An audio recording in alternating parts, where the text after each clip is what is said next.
મુઠ્ઠી વાળીને ઊંચા કરજો. જય જોહાર, જય જોહાર, જય આદિવાસી. ધન્યવાદ.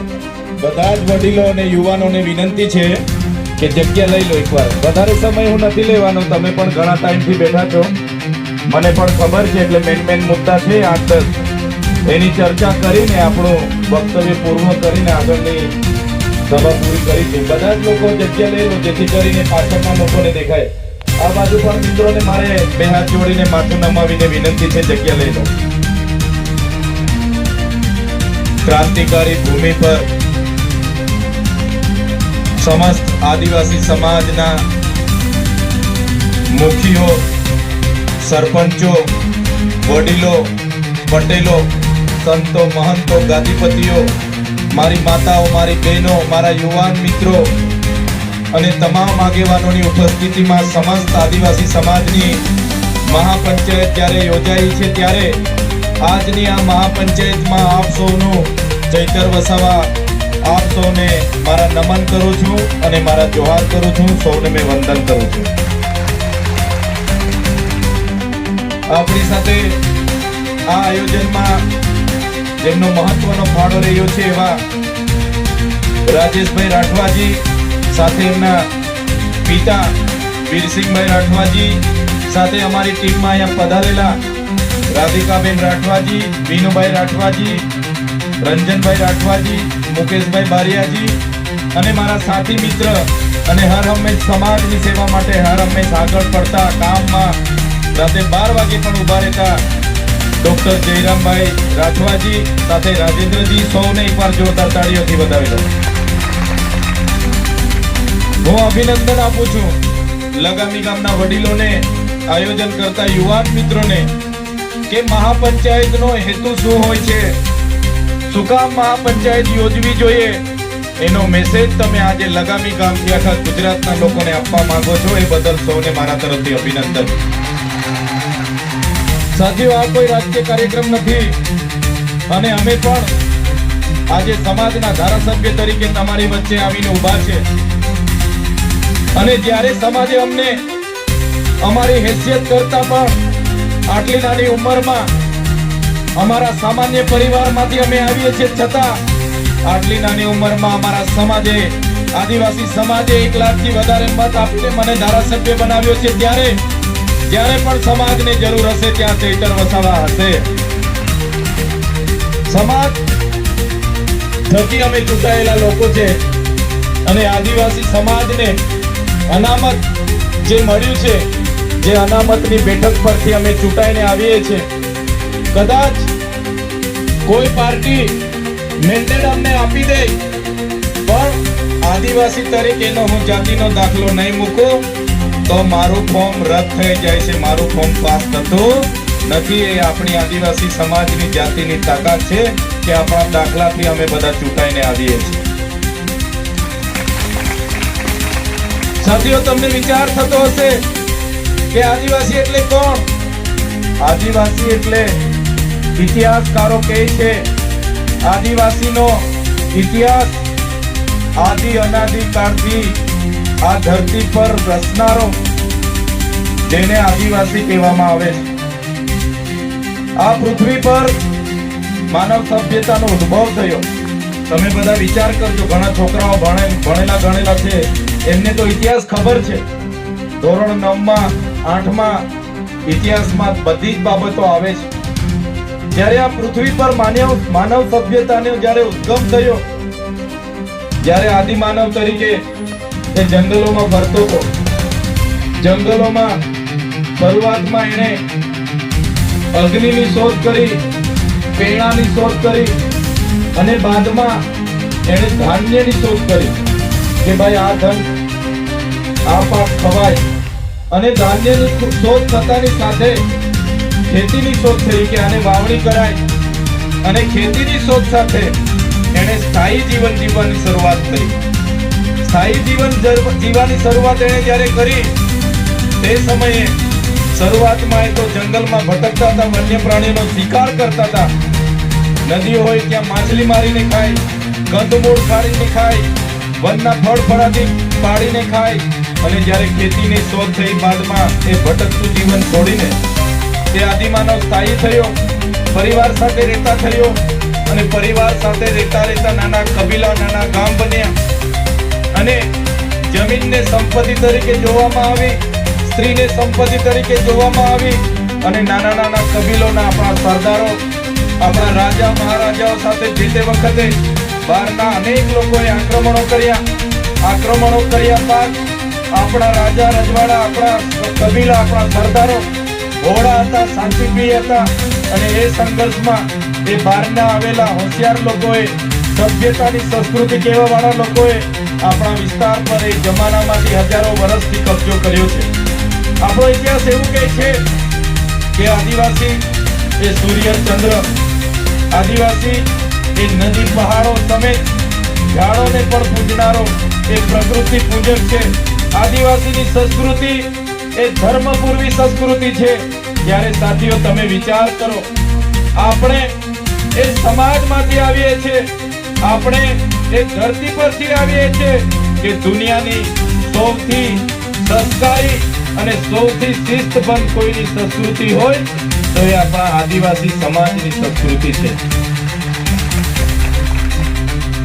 સાથીઓ સમાજની પરંપરાઓની વાત કરું, સમાજની રીત રિવાજોની વાત કરું, સમાજના સંવિધાન અધિકારોની વાત કરું, સામાજિક અધિકારોની વાત કરું તો તમને બધાને ખબર છે આપણા સમાજમાં જ્યારે બાળક જન્મે ત્યારે બાળકને આપણા રીત રિવાજ પ્રમાણે છઠ્ઠીની પૂજા થતી હોય છે. થાય છે કે નથી થતી? આ બાજુ છઠ્ઠીની પૂજા થાય છે. એ જ પ્રકારે લગ્નની પૂજા પણ આપણે પ્રકૃતિની સાક્ષીમાં ગામના વૃક્ષ હોય, ઝાડ હોય એને મંડપમાં લગાવીને આપણે એની સાક્ષીમાં બે દીકરા દીકરીઓને પરણાવતા હોય છે. એ જ પ્રકારે આપણો જ્યારે કોઈ વડીલ મૃત્યુ પામે ત્યારે પણ એ મરણની વિધિ બીજી જ્ઞાતિઓ કરતા આપણી અલગ છે. આપણે વડીલને, મૃત્યુ પામેલા વ્યક્તિને નવડાવી ધોવડાવી આપણા સમાજના રીત રિવાજ પ્રમાણે કપડાં પહેરાવી, ફેટો પહેરાવી એને આપણે આપણા ઘરમાં છેલ્લા દિવસે ખૂબ સારું એને ગમતું ભાવતું જમવાનું બનાવીને પણ છેલ્લા દિવસે બધા સગા સંબંધીઓ વાળા પરથી જમાડે છે. જમાડે છે કે નથી જમાડતા? થાય છે ને આ બાજુ? તો આ આપણી સંસ્કૃતિ છે, આપણી પ્રકૃતિ છે. તમે જોયું હશે સામાજિક કાયદાઓની વાત કરો તો આદિવાસી સમાજને પોતાના વ્યક્તિગત કાયદાઓ છે. તમને ખબર હશે આપણા સમાજમાં જ્યારે યુવાન પુખ્ત વયના દીકરા અને દીકરી ભાગી જાય છે ત્યારે ગામમાં પંચ બેહે છે. આ બાજુ બેહે છે કે નથી બેસતું ભાઈ? ગામનું પંચ બેહે છે કે નથી બેસતું? મુખીઓ બેહે છે ને? ગામના વડીલો, ગામના મુખીઓ બંને દીકરા દીકરીઓને શોધીને લાવવા માટે જણાવે છે, પંચમાં હાજર કરે છે અને બંને દીકરા દીકરીઓની ઉંમર પૂછે છે. બેટા દીકરી બોલ, કેટલી ઉંમર થઈ? એટલે આપણી દીકરી કે દાદા મારી ઉંમર 18 વર્ષથી ઉપર છે, 20 વર્ષની થઈ. દીકરાને પૂછવામાં આવે છે બેટા તારી ઉંમર કેટલી થઈ? દીકરો કે મારી 21 વર્ષ પૂર્ણ થઈ, મારી 22 વર્ષ છે. પછી પણ એમના માતા પિતાઓની સંમતિથી એને પતિ પત્ની તરીકે આપણે ગામમાં સ્વીકારી લઈએ છીએ. સ્વીકારીએ છીએ કે નથી સ્વીકારતા? સ્વીકારીએ છીએ ને? ત્યારે આ આપણા પર્સનલ લો છે. કોઈને લગ્ન માટે કોર્ટમાં જવું પડે એ બીજી જ્ઞાતિઓની ફરજ છે, પણ આપણને એમાંથી છૂટછાટ મળી છે કે આપણે ગામમાં પંચ બેહીને આ પ્રકારના સહમતિથી પુખ્ત વયના થતા લગ્નને પણ આપણે માન્યતા આપીએ છીએ. સાથે કોઈને એનો ઘરવાળો નથી ગમતો, એ રાતે આવે છે, મારામારી કરે છે, બીજી બધી મગજમારી કરે છે અને એક વાર થાય, બે વાર થાય અને દીકરી કહે છે કે આની સાથે તો મને જીવન નીકળે એવું નથી, મારે હવે છૂટું લઈ લેવું છે. ત્યારે આપણો પંચ કહે છે કે નથી બેસતો? પંચને બોલાવવામાં આવે છે કે નથી આવતો? એ આપણા આદિવાસી સમાજમાં જ પંચને માન્યતા છે. બીજા કોઈ જાતિમાં છૂટાછેડા કરવું હોય તો એને કોર્ટમાં અરજી નાખવી પડે કેસ ચાલે અને કોર્ટનું જજમેન્ટ આવે પછી છૂટાછેડા થાય છે, ત્યારે આપણા પંચમા ગામમાં બેસીને એમની સંમતિ લઈને છૂટાછેડા કરવામાં આવે છે. એ જ પ્રકારે તમે જોયું હશે કોઈના ઘરમાં એક જ દીકરી હોય કાં તો દીકરીઓ હોય, દીકરો ના હોય, તો એ ઘરમાં ઘર જમાઈ લાવવા માટે પણ આપણા લોકો ઘર જમાઈ પણ રાખે છે અને એને વારસાઈના અધિકારો પણ આપે છે કે નથી આપતા? એ જ પ્રકારે તમે જોયું હશે કોઈ યુવાન બેનને પરણાવીને કદાચ 2-5 વર્ષમાં એના પતિદેવ મૃત્યુ પામે છે, ત્યારે આપણો સમાજ એ બેનને 12 દિવસ કે વર્ષ પછી બીજું લગ્ન કરવા પણ એમને સહમતિ આપે છે કે નથી આપતા? વિધવાને પુનર્લગ્ન કરવા માટે આપણો સમાજ પરવાનગી આપે છે કે નથી આપતો? આપે છે. જ્યારે બીજી જ્ઞાતિમાં આપવામાં આવતો કોઈ વિધુર હોય જેના પત્ની ના હોય અને એને વિચાર આવે કે જિંદગી લાંબી છે, દુનિયા મોટી છે, મારે બીજા લગ્ન કરવા જેવા છે, બીજા બેનને મારે જીવન સાથી બનાવવાના છે, તો એની પરવાનગી પણ આપણો સમાજ આપે છે કે નથી આપતો? ત્યારે આ બધા કાયદા એ માત્ર ને માત્ર કોના છે? આપણા છે, આદિવાસી સમાજ છે. બીજી જ્ઞાતિને એના માટે કોર્ટમાં જવું પડે, રજીસ્ટ્રેશન કરાવવું પડે, કેસ દાખલ કરવો પડે અને કોર્ટ કેસ પછી થાય છે. ત્યારે આ આપણો આદિવાસી સમાજ છે. આજે આદિવાસી સમાજમાં આપણે બેટી અને દીકરા અને દીકરી વચ્ચેનો ભેદભાવ આપણે રાખતા, આપણે ત્યાં દીકરો જન્મે કે દીકરી જન્મે આપણે હરકત ખુશી મનાવીએ છીએ, એમને આવકારીએ છીએ. એટલે આદિવાસી સમાજમાં 1000 પુરુષોની સરખામણીમાં 1000 સ્ત્રીઓની સંખ્યા આપણા સમાજમાં છે. જોરદાર તાળીઓ પાડી લો સાથીઓ. 3 દિવસ 4 દિવસ પહેલા, 1 અઠવાડિયા પહેલા હું સમાચારમાં જોતો હતો, કોઈ મોટા કલાકાર છે કિંજલબેન દવે, બ્રહ્મ સમાજમાંથી આવે છે. કિંજલબેન દવે કોઈ હર્ષિતભાઈ શાહ કરીને યુવાન સાથે એમણે સગાઈ કરી, તો બ્રહ્મ સમાજે એના આખા પરિવારને સમાજથી બહાર કરી દીધા. ત્યારે મને વિચાર આવ્યો કે આદિવાસી દીકરીઓને, આપણી બહેનોને ગુજરાતના તમામ જ્ઞાતિના લોકો લઈ જાય છે. આપણો કોઈ યુવાન આણંદમાં ભણે, અમદાવાદમાં ભણે, સુરતમાં ભણે, વડોદરામાં ભણે, કોઈ બીજી જ્ઞાતિના બેન સાથે એના લવ થઈ જાય, કે કોઈ બહાર નોકરી કરવા ગયો હોય એની સાથે નોકરી કરનાર બીજી બેન સાથે એને લવ થઈ જાય, પ્રેમ થઈ જાય, અને જ્યારે એ લગ્ન કરવાની વાત એમના પરિવારમાં મૂકે તો આપણા દીકરાઓને બીજી જ્ઞાતિની દીકરી આપવામાં આવતી નથી. આ દેશની વાસ્તવિકતા છે, આ ગુજરાતની વાસ્તવિકતા છે. એક બાજુ આદિવાસી સમાજની દીકરીઓને આખા ગુજરાતના તમામ વર્ગો લઈ જાય છે, પરણાવે છે, અને અમારા દીકરાઓ ભણી ગણીને જ્યારે બીજી જ્ઞાતિની દીકરીને સાથે પરણવાની વાત મૂકે છે ત્યારે અમારી જ્ઞાતિમાં દીકરી આપવામાં આવતી નથી. અમારી સાથે અસમાનતાની ભેદભાવ થાય છે. ત્યારે એ પણ આપણે વિચારવું પડશે અને આપણા સમાજમાં આપણા બહેનોને, આપણા ભાઈઓને જગાડવું પડશે કે આપણા સમાજમાં આપણી દીકરીઓ પરણશે તો જ આપણા અધિકારો એમને મળશે. એ જાતિના દાખલા પર એને રાજ્ય અને શૈક્ષણિક અનામત મળશે. એમના દીકરા દીકરીઓને પણ ત્યારે 73 એની જમીનો મળશે, ત્યારે જ એમના પિતાની વારસાઈની જમીનો મળશે. એ બાબતે પણ આપણા દીકરા દીકરીઓને આવનારા દિવસોમાં આપણે જગાડવું પડશે. બીજી વાત તમને હું કરું, અહીંયાથી સંવિધાનના અધિકારોની ઘણી વાતો થઈ. સાથીઓ, દેશ આઝાદ થયો, તમને બધાને ખબર છે. દેશની આઝાદીમાં આપણા રૂપસિંહ નાયક, જોરિયા પરમેશ્વર, આપણા રવજી, આપણા ભૈજી બારિયા, એ જ પ્રકારે બિરસા મુંડા, ખજિયા નાયક, દાટિયા મામા, ગુરુ ગોવિંદજી જેવા આપણા પૂર્વજો ખૂબ લડ્યા. રૂપસિંહ નાયકની આગેવાનીમાં 30 વર્ષ સુધી અંગ્રેજો સામે સંઘર્ષ થયો. આ વિસ્તારના આદિવાસીઓએ અંગ્રેજોને તે વખતે પણ આપણા વિસ્તારમાં ઘૂસવા નહીં દીધા. આટલું બધું કરતા અને દીકરીના મમ્મી પપ્પા પણ તમને રાજી ખુશીથી લગ્ન કરાવવા તૈયાર થશે જો તમે મહિનામાં 2 પૈસા કમાતા હશો, તમારું ઘરબાર ચલાવવાના સક્ષમ હશો, તો દીકરા દીકરી પણ એમના માતા પિતા પણ તમને પરણાવવા માટેની પરવાનગી આપશે. આજે ગુજરાતમાં 3,21,000 બાળકો કુપોષણથી પીડાય છે. એમાં સૌથી વધારે બાળકો કુપોષણથી પીડાતા હોય તો આપણા વિસ્તારમાં છે. આપણા 5 જિલ્લા દાહોદ, પંચમહાલ, છોટાઉદેપુર, નર્મદા અને ડાંગ એ ભારતના સૌથી વધારે કુપોષણ પીડાતા 10 જિલ્લાઓમાં આપણા 5 જિલ્લા આવે છે. ત્યારે એના માટે પણ આપણે જાગૃતતા લાવવી પડશે.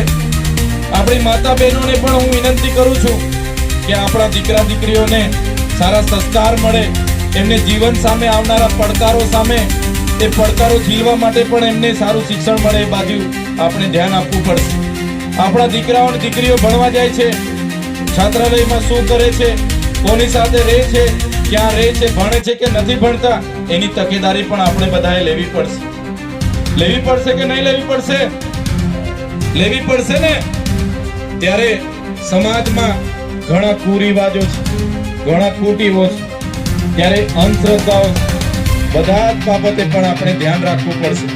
ઘણા આપણા વડીલો શું કરે છે, કોઈ પણ તહેવાર આવે, કોઈ પણ ધામે જવાનું હોય એટલે પ્રાથમિક શાળામાં ભણતા બધા છોકરાઓને રજા, 15 દિવસની રજા પાડીને રોડ પર ચાલો ભાઈ ધામે જવાનું છે. ના જવાનું છે કે ભાગવેલ જવાનું, કોઈ કે અંબાજી, આપણે બધા જવાનું. આપણે પુખ્ત વયના છે, આપણી શ્રદ્ધા આસ્થા માટે આપણે ચાલો 15 દિવસ અમરનાથ જઈ આવીએ, કઈ વાંધો નહીં.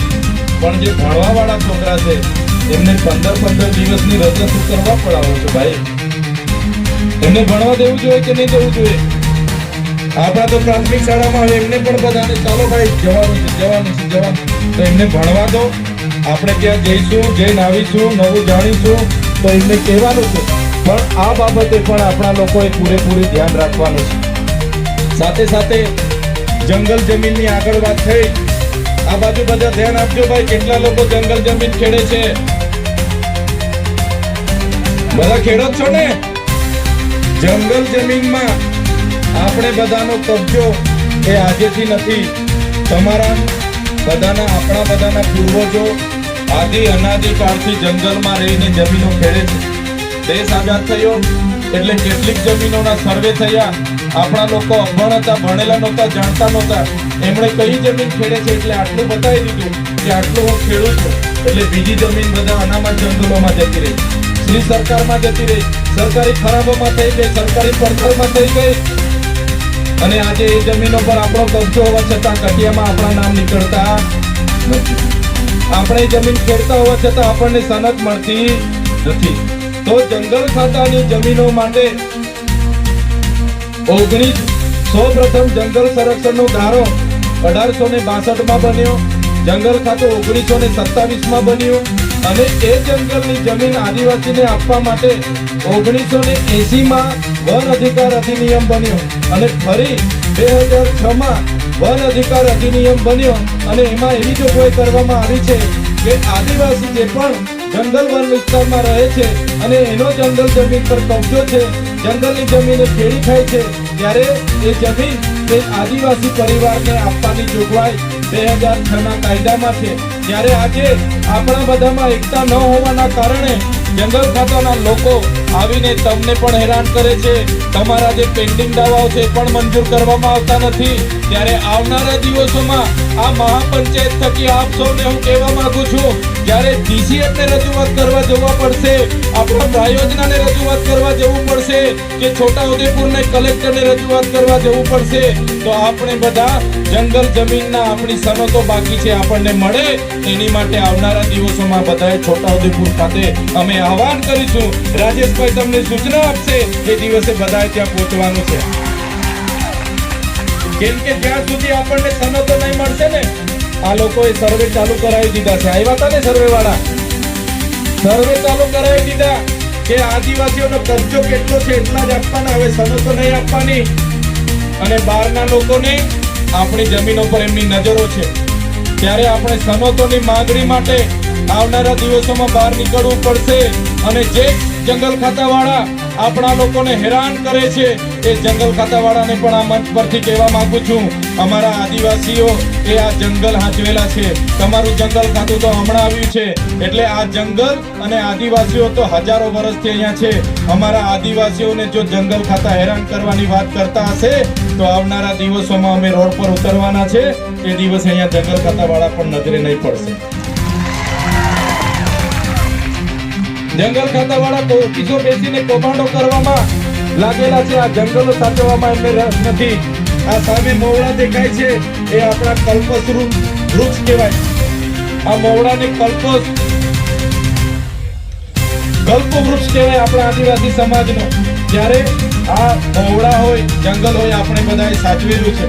વધારે લાંબુ વાતું નથી કરતો, પણ આજની આ મહાપંચાયતમાં ઘણા લોકોએ ઘણી વાતો મૂકી છે. મારા આદિવાસી વડીલો, યુવાનો, માતા બહેનોને મારી નમ્રતાની આપણા યુવાનોને કઈ દિશા આપવાની, આપણા સમાજમાં શિક્ષણનું સ્તર કઈ રીતના ઊંચું આવે, વ્યસનો કુટેવો કઈ રીતના દૂર થાય, એ બાબતની આજની આ મહાપંચાયતમાં આપ સૌ ઉપસ્થિત રહ્યા છો. અને જે કંઈ અહીંથી ભાષણો થયેલા છે, જે કંઈ અહીંથી સૂચનો તમને મળ્યા છે, એ તમામ સૂચનો પણ અમલવારી બધા પોતાના ઘરે જઈને કરજો એવી બધાને બે હાથ જોડીને વિનંતી છે. આજના કાર્યક્રમમાં અમને આમંત્રિત કર્યા, અમારું સ્વાગત કર્યું, અમારું સન્માન કર્યું, અને આપ સ્ત્રીઓએ અમને જ્યારે સાંભળ્યા છો એ બદલ પણ બધાનો હું ખૂબ ખૂબ આભાર માનું છું. સાથે સાથે સાથીઓ, આપણા 72 આદિવાસી વિસ્તારના 72 તાલુકાઓ છે. હવે આ સરકાર 72 તાલુકાઓમાં મધ્ય ભોજનમાં જે બપોરે આપણા બાળકોને ગરમ ગરમ જમવાનું મળે છે, એની જગ્યાએ છોટાઉદેપુરમાં એક જ જગ્યાએ સેન્ટ્રલ લાઈવ રસોડું એમના ભાજપના એક એનજીઓને ટેન્ડર એમણે આપી દીધું છે. એમણે કીધું કે હવે મધ્યાહન ભોજનનું જમવાનું બંધ, હવે અમે છોટાઉદેપુરથી દરેક ગામમાં દૂધ સંજીવનીની થેલીઓ આવે છે એ રીતના અમે જમવાનું પહોંચાડીશું. ત્યારે એક એમના ઉદ્યોગપતિને, એક એનજીઓને લાભ કરાવવા માટે આ 72 તાલુકાના તમામ પ્રાથમિક શાળાના હજારો બાળકો સાથે જે આ લોકો ખિલવાડ કરવાના છે, આપણા મધ્યાહન ભોજન ચલાવનારા એમડીએમના સંચાલક અને રસોઈ બનાવનારી જે બહેનો હોય કે ભાઈઓ હોય, એમની રોજીરોટી છીનવવાની વાત છે. ત્યારે આપણું મધ્યાહન ભોજન જે ચાલે છે એ જ ચાલે, એમાં એને ફૂડબેલ ઉમેરીને એને સુધારા વધારા કરવામાં આવે એ બાબતની રજૂઆત કરવા જો આવનારા દિવસોમાં આપણે જવાની આહવાન થશે તો હું પણ આવીશ અને તમારે પણ બધાએ ઉપસ્થિત થવાનું છે. આપણા બાળકોના મધ્યાહન ભોજનના ભોજન માટે પણ આપણે લડવું પડશે. સાથે સાથે અરવલ્લી પહાડોને 100 મીટરથી ઊંચા પહાડોને પહાડી ગણવાના અને બીજાને ના ગણવાના, ત્યાં માઇનિંગની પરવાનગી આપવાની જેવો કાયદો લાવ્યા છે. ત્યારે આપણા વિસ્તારોમાં પણ પહાડોને બચાવવા, જંગલોને બચાવવા આવનારા દિવસોમાં આપણે આદિવાસી સમાજે જ બહાર આવવું પડશે એવી વાત સાથે આપણે સૌ સંવિધાનમાં માનનારા છે, સમાજમાં માનનારા છે, પણ જ્યારે આદિવાસી સમાજ પર સરકાર અત્યાચાર કરે, આપણી જમીનો લેવાની વાત કરે, ત્યારે આદિવાસી સમાજે જ્યારે આહવાન થાય, પોતાના વાજિત્રોની સાથે સાથે પોતાના ઓજારો સાથે પણ રોડ પર ઉતરવાની તૈયારી રાખજો.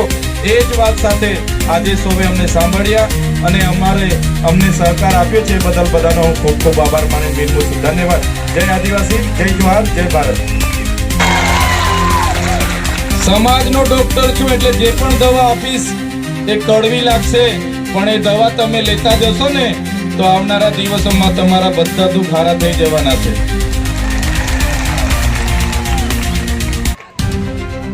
આજે ડીજે ની વાત કરી, ચાલો અહીંયા બધા યુવાનો છે, બોલો બધા આ બાજુ. અહીંયા ડીજે આવ્યા હોય તો આપણા યુવાનો 10 વાગ્યાથી નાચે, આપણી બહેનો 10 વાગ્યાથી નાચે, 4 વાગે પેલો ડીજે વાળો બંધ થાય ને એટલે ડીજે વાળાને ધમકાવે, ઓય ચાલુ કર, અમારે નાચવાનું છે. થાય છે કે નથી થતું? 10 વાગેથી નાચે છે, કૂદે છે, કૂદે. 4 વાગે પેલો ભાઈ થાકેલો હોય, બંધ થઈ ઊંઘવા જાય ને કે એ ચાલુ કર, નાચવાનું છે અમારે, હજુ પણ અમને થાક નથી લાગ્યો. આટલી તાકાત આ કુદરતે આપણને આપેલી છે. કોઈ આટલું નાચે 10 વાગ્યાથી 4 વાગ્યા સુધીથી બજાર વાળા નાચે, એમને નાચવાની તાકાત છે. આપણા વાળા તરફ તાકાત છે ભાઈ. 10 વાગ્યાથી 4 વાગ્યા સુધી નાચવા કૂદવાની એ કુદરતે આપેલી શક્તિ છે આપણા પર, કૌશલ્ય છે, એને બહાર લાવો. મારા યુવાનો, મારા યુવતીઓને બધાને મારી વિનંતી છે, એ શક્તિનો ઉપયોગ માત્ર નાચવા કૂદવામાં જ નહીં કરો. એ શક્તિનો ઉપયોગ માત્ર નાચવા કૂદવામાં નહીં કરો. એ શક્તિનો ઉપયોગ તમારા ભણવામાં બી કરો, તમારા કેરિયર બનાવવામાં બી કરો. એક દિવસે આપણો સમાજ આગળ આવવાનો છે. એ તો નાચવા કૂદવામાં બધી શક્તિ પૂરી કરી દેશો ને, આપણો સમાજ આગળ આવવાનો.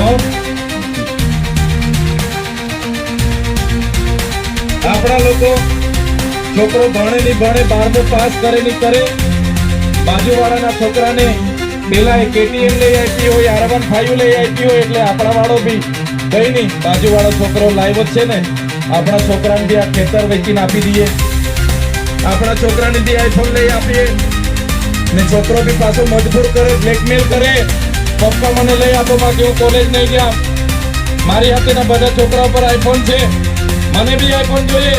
થાય છે કે નથી થતું?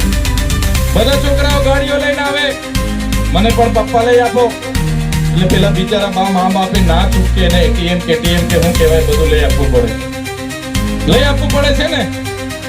અરે જો તો ખરા, પછી છોકરાઓ કાનમાં મોબાઈલ એટલી રેસ લાગીને અહીંયા ફરતા હોય, છોટાઉદેપુરમાં ને જોજમાં ને, જ્યારે છોકરાઓ ઠોકાઈને એની ડેડ બોડી ઘરે આવે ને, ત્યારે મમ્મી પપ્પા પર કેટલી વીતે છે, જોઈ છે ને તમે? એટલે છોકરાઓ બધું જ માંગશે. પેલા છોકરાઓને આપણા વડીલોએ સૂચના આપો કે ભાઈ પહેલા ભણો, તમારું કેરિયર બનાવો, પછી તમારે જે જોઈએ તે બંગલો જોઈએ, ગાડી જોઈએ, લગ્ન જોઈએ, બધું જ અમે કરાવી આપીશું. સાચી વાત છે કે ખોટી વાત છે? મારી વાત માનશો ને બધા? આપણા છોકરાઓ છે, આપણા છોકરાઓ તમને બ્લેકમેલ કરે છે, પીવડાવે છે, આમ કરી દે, તેમ કરી દે, ફલાણું કરી દે, ઢીકણું કરી દે, એટલે 2 એકર ખેતર મૂકીને બી તમે લઈને આપી દો છો ભાઈ, 2.5 લાખનું, 2 લાખનું. પછી જયારે ઠોકાય ને, એક ને એક છોકરો જતો રહે છે તો કેટલું દુઃખ થાય છે કે નથી થતું? એટલે છોકરાઓને પણ મારે વિનંતી છે ભાઈ, જેટલા પણ યુવાન યુવતીઓ મને સાંભળો છો, બધાને આ મહાપંચાયતમાં આજે જે પણ કેમ છું એ સાંભળીને જજો. વડીલોને પણ કેમ છું અને યુવાન યુવતીઓને પણ કેમ છું. યુવાન અને યુવતીઓ પહેલા તમારું કેરિયર બનાવો, તમારું ભવિષ્ય બનાવો. તમારે હજુ ખૂબ લાંબુ જીવવાનું છે, આવનારું ભવિષ્ય બનાવવાનું છે. આપણા વડવાઓ જીવીને જતા રહ્યા, રાજી ખુશી ખાઈ પીને જતા રહ્યા ધરતી પર, પણ તમારે હજુ લાંબુ જીવવાનું છે. મમ્મી પપ્પા પર નિર્ભર ના રહો, મમ્મી પપ્પાને બ્લેકમેલ ના કરો અને વ્યસન ફેશન થી તો દૂર જ રહો.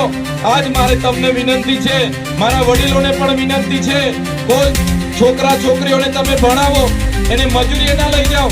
શું કામ છે એને મજૂરી લઈ જઈને શું કરવાના? એ લોકો તમારા જેવા મજૂર બનાવવા માંગો છો? એ દીકરા દીકરી જ્યાં સુધી ભણવાના હોય ત્યાં સુધી ભણાવો. જોઈએ તો 2 રોટલી ઓછી ખાવાની છે આપણે, પણ આપણા દીકરા દીકરીઓને જેટલું ભણે એટલું આપણે ભણાવવાનું છે. શિક્ષણ સિવાય ઉદ્ધાર નથી. આજે આપણો સમાજ બીજા સમાજની હરોળમાં નથી, બહુ પાછળ છે. આજે આપણે કહીએ છીએ કે આપણા દીકરા દીકરીઓ કેમ નથી, પણ એમાં આપણે બધાએ ધ્યાન આપવું પડશે, ભણાવવું પડશે, ગણાવવું પડશે, કડક ભાષામાં એને કહેવું પડશે. એ વાત આ મંચ પરથી હું કહેવા માટે જ આવ્યો છું. સાથે સાથે આ મંચ પરથી મારું બીજું પણ સૂચન છે, મારી જેટલી પણ બહેનો બેઠી છે, આપણી દીકરીઓને કહી દેવાનું, પુખ્ત વયના થયા પછી જ લગ્ન કરે. આપણા યુવાનોને પણ કહી દેવાનું, 21 વર્ષ પછી લગ્ન કરવાનું. નાની વયે ગામડાઓમાં છાનામાના લગ્ન કરી લે છે, બાળકોને જન્મ આપી દે છે, અને બાળકોનો જન્મ થાય એટલે બાળક એ વજનમાં પણ ઓછું હોય, ઊંચાઈમાં પણ ઓછું હોય અને કુપોષણનો શિકાર બને છે. સાચી વાત છે કે ખોટી વાત છે? ભાઈ મેં ખોટું બોલું છું કે સાચું બોલું છું? પહેલા આપણા ઘરમાં 2 ટાઈમના ખાવા માટેના રોટલા છે કે નહીં? 2-3 જોડી પહેરવાના કપડા છે કે નહીં? વો આવશે તો એને હાથે રાખવા માટે ગોદડા પોટલા છે કે નહીં? એ જોઈને પછી બહુ લઈ આવો, એમને બહુ લઈ આવીને ભાગી જવાનું બંધ કરો. પુખ્ત વયના ખાવ, કમાવ, પછી દીકરીને લઈ આવો. સાચી વાત છે કે ખોટી વાત છે? એટલે મારા ગામના વડીલો, મારા મુખીઓ બેઠા છે, મારા સરપંચો બધા બેઠા છે, સૌને મારી બે હાથ જોડીને વિનંતી છે, મારા યુવાનોને પણ વિનંતી છે, જ્યાં સુધી તમે કેપેબલ ના થાવ ત્યાં સુધી લગ્ન માટે લઈને ભાગી જવાનું છે. જોઈ લો, જ્યાં પણ આપણને જરૂર પડી ત્યાં આપણે લોકોએ દેશના વિકાસમાં યોગદાન આપ્યું છે. તમે દેશ આઝાદ થયો, દેશનું બંધારણ બન્યું, દેશ બંધારણથી ચાલતો થયો, લોકશાહી બની, પણ આજે પણ આદિવાસીઓ માટે બનેલા કાયદાની અમલવારી આપણા વિસ્તારમાં થઈ નથી.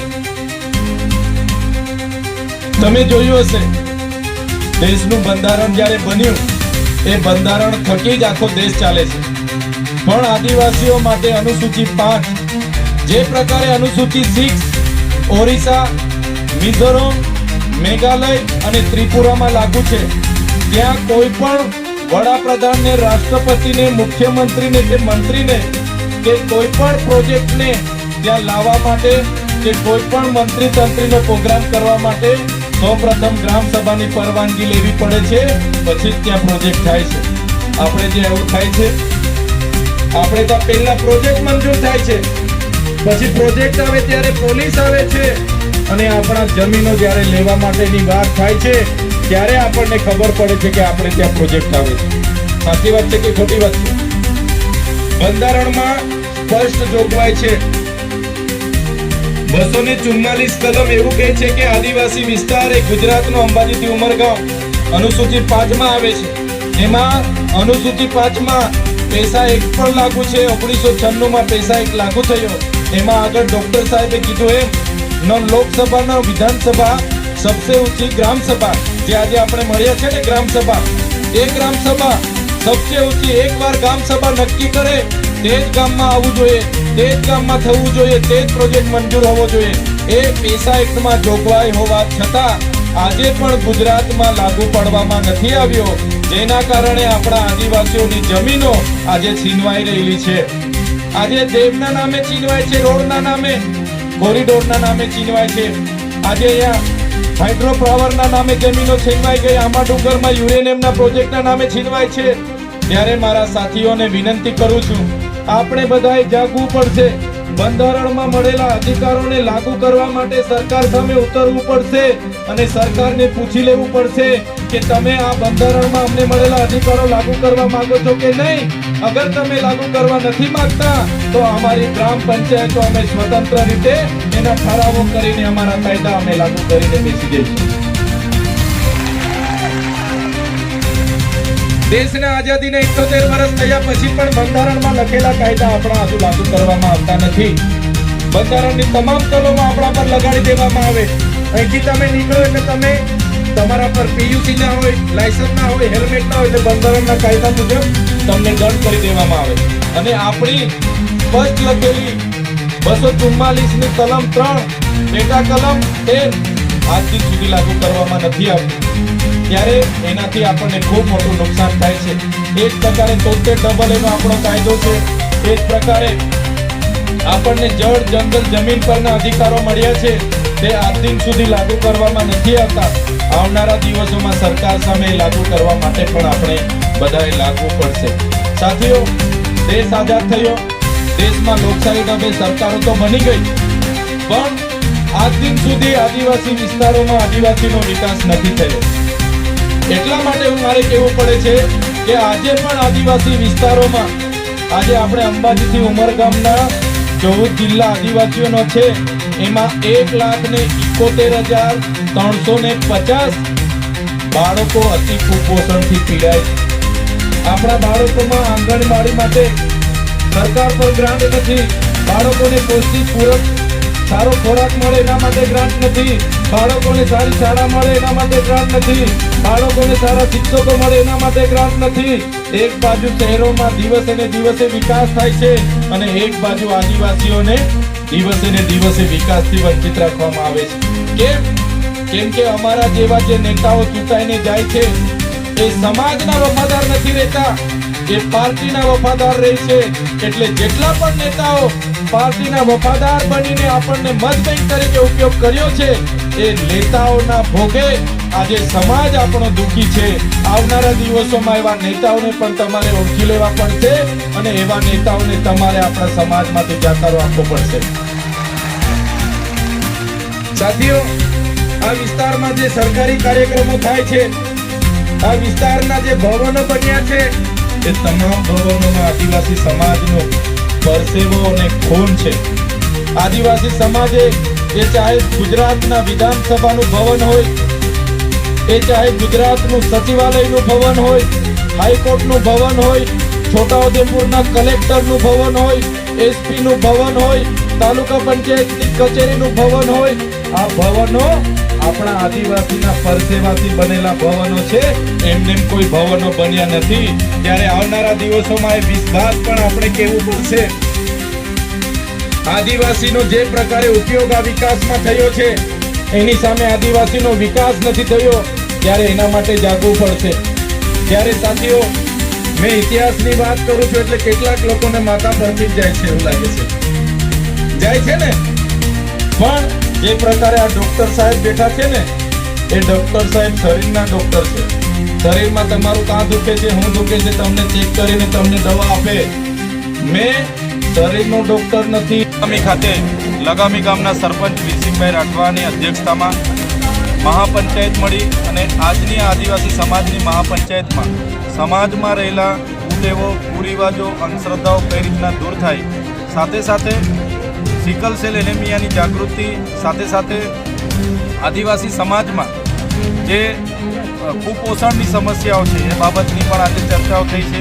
સાથે સાથે આદિવાસીઓના હાલના જે પ્રશ્નો છે, પડકારો છે, એની સામે આદિવાસી સમાજે કઈ દિશા તરફ જવાનું, આદિવાસી સમાજ એનું નિરાકરણ કઈ રીતના આવે, એ તમામ બાબતોએ ચર્ચા થઈ છે. ખાસ કરીને આ વિસ્તારમાં વન અધિકાર અધિનિયમ 6 અંતર્ગત ઘણા લોકોએ પોતાને ખેડતા જમીનના દાવાઓ, અરજીઓ કરી છે. આજ દિન સુધી મંજૂર નથી કરવામાં આવી. સાથે સાથે આ વિસ્તારમાં પૈસા 1996 અને અનુસૂચિ 5 અંતર્ગત ગ્રામ સભાઓ બોલાવવામાં નથી આવતી. જ્યારે પણ કોઈ પણ પ્રોજેક્ટ આવે છે, કોઈની પણ સહમતિ વગર બારોબાર મંજૂર કરી દેવામાં આવે છે. એ બાબતોની પણ ચર્ચા થઈ છે. અને ખાસ અમે શિક્ષણ પર ભાર આપ્યું છે કે તમામ યુવાન યુવતીઓ પોતાના ભણવાના સમયે સારી રીતે ભણે, એમના મા બાપ એમને ભણાવે, એવી અમે સૌએ આગ્રહ કર્યો છે. અને આજની આ મહાપંચાયતમાં જે પણ બધાના સૂચનો મળ્યા છે, જે પણ બધાએ સમાજમાં રહેલા જે પ્રશ્નો છે, સમાજના જે પણ કુરિવાજો, કુટેવો અને ઘૂંટણો છે, એ દૂર કરવાની જે વાત કરી છે, એમાં સૌએ હામાં હા મિલાવી છે. અને બધા જ લોકોએ, પટેલોએ, મુખીએ, સરપંચોને ખાતરી આપી છે કે આવનારા દિવસોમાં સંવિધાનિક, સામાજિક અને જે પણ જળ, જંગલ, જમીન પરના અધિકારો મળ્યા છે, એના રક્ષણ માટે બધા એક થઈને આવનારા દિવસોમાં આગળ વધીશું. આદિવાસી સમાજની આ મહાપંચાયત હતી અને સમસ્ત આદિવાસી સમાજના લોકોને અને જે પણ આદિવાસી સમાજના નેતાઓ છે, એમને જાહેર આમંત્રણ આપવામાં આવ્યું હતું. છતાં જે નેતાઓ આદિવાસી સમાજને મતભેદ તરીકે ઉપયોગ કરે છે, એ નેતાઓ ચૂંટણી ટાઈમ જ સમાજને યાદ આવે છે. અને આવા સમયે સમાજના પ્રશ્નો જ્યારે ઊભા થાય છે, ત્યારે કોઈ નેતા અહીંયા દેખાતું નથી. એનો આજે આ ઉત્તમ દાખલો તમને નજરે પડે છે.